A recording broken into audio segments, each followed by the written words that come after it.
Na comunicação em saúde há um obstáculo silencioso, mas que é muito frequente: o jargão.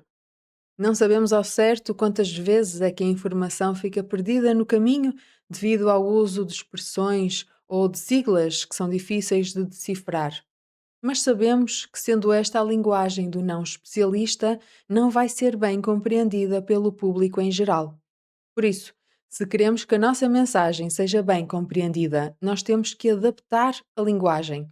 Neste vídeo falo de 4 estratégias para simplificar ou para explicar o jargão. No final deixo um desafio, portanto, fica até lá.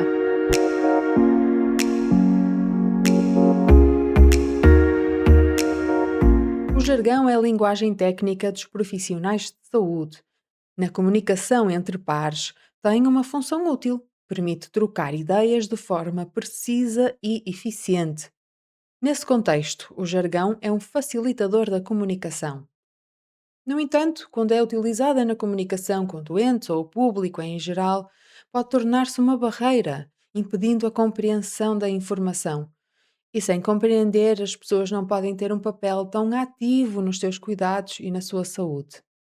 Pode pensar que apenas as pessoas com menos literacia em saúde serão prejudicadas pelo uso excessivo deste léxico científico, mas não é bem assim.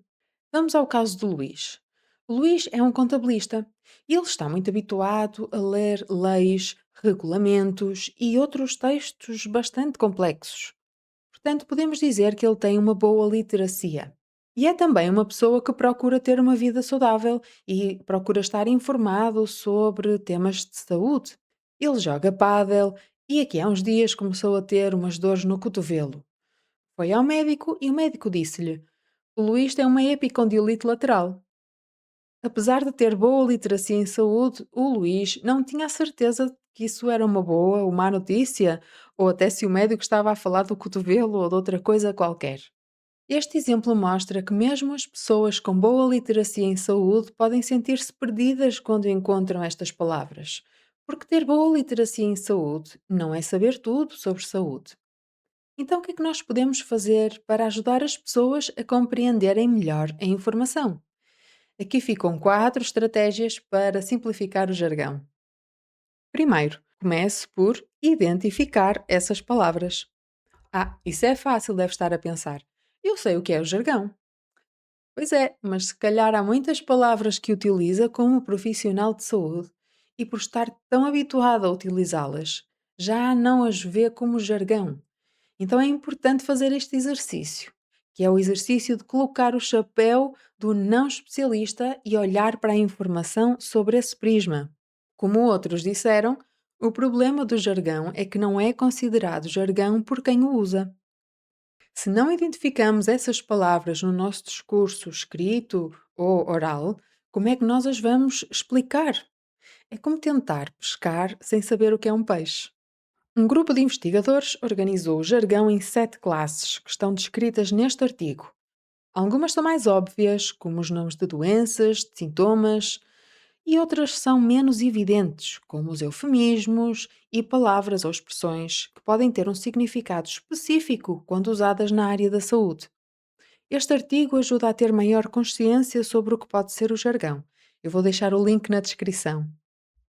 Esta é a primeira estratégia: identificar o vocabulário da saúde. A segunda é criar uma definição para esse termo. Quando decide utilizar um termo técnico, é importante explicá-lo de forma simples, principalmente se estiver a utilizá-lo pela primeira vez, se estiver a apresentar um conceito novo. E uma forma de explicar esse conceito é apresentando uma definição. Uma boa definição deve ter 3 elementos: o termo a definir, a classe a que esse termo pertence e as características que o distinguem de outros elementos da mesma classe. Vamos voltar ao caso do Luís. O médico imaginou que o Luís poderia nunca ter ouvido falar de epicondilite lateral, então deu-lhe uma definição. A epicondilite lateral é uma inflamação dos tendões da parte de fora do cotovelo. Epicondilite lateral é o termo a definir. Inflamação é a classe. Podemos aqui dizer entre nós que é uma lesão inflamatória. dos tendões da parte de fora do cotovelo são as características que distinguem a epicondilite de outros quadros inflamatórios. Um cuidado importante a ter ao dar definições é não incluir mais jargão. De nada adianta uma definição para explicar um termo técnico se essa própria definição está cheia de termos técnicos. Por exemplo, epicondilite é uma lesão degenerativa e inflamatória do tendão extensor do cotovelo. Esta definição já não é tão clara, porque acrescentamos outros conceitos, como lesão degenerativa, inflamatória, tendão extensor. Então, a segunda estratégia é apresentar uma definição que não tenha mais termos técnicos. A terceira é usar imagens. Tanto na informação escrita como na comunicação oral, o uso de imagens ajuda muito a compreender a informação. No caso do Luís, utilizar uma fotografia, ou um desenho, ou até um modelo anatómico do cotovelo iria concretizar mais a informação. Deixava de ser uma expressão estranha para ser algo mais concreto. Cuidado que a máxima de uma imagem vale por 1000 palavras não é válida se a imagem for excessivamente complexa, se tiver muitos detalhes ou se a apresentação for muito abstrata. Para ser útil e ajudar à explicação, a imagem tem que ser adequada à pessoa e à situação.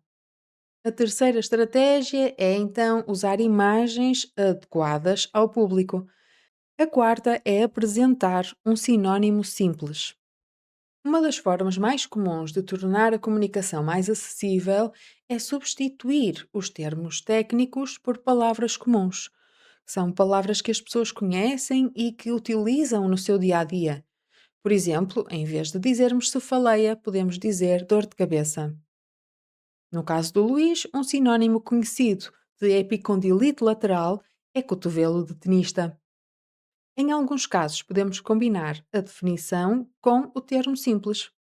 A epicondilite lateral é uma inflamação dos tendões da parte de fora do cotovelo.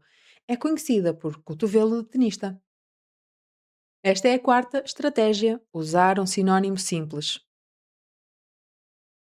Neste vídeo vimos que existem palavras que podem dificultar a compreensão da informação de saúde e essas palavras são muitas vezes os termos técnicos e próprios da área da saúde. Para os simplificar, vimos que podemos começar por identificar essas palavras. Depois, criarmos uma definição. De seguida, podemos usar imagens para complementar a nossa explicação. E por último, dar um sinónimo simples. Agora aqui fica o desafio. Lembre-se de um termo técnico que tenha utilizado ou num texto que escreveu recentemente ou na sua última consulta com um doente. Já se lembrou? Então agora tente aplicar uma das estratégias de que falamos aqui. Que definição é que poderia criar? Que imagens é que podia ter utilizado? Existe algum sinónimo simples que podia ter referido? Lembre-se que quando está a simplificar o jargão, não está apenas a mudar as palavras, está a ampliar o impacto da sua mensagem.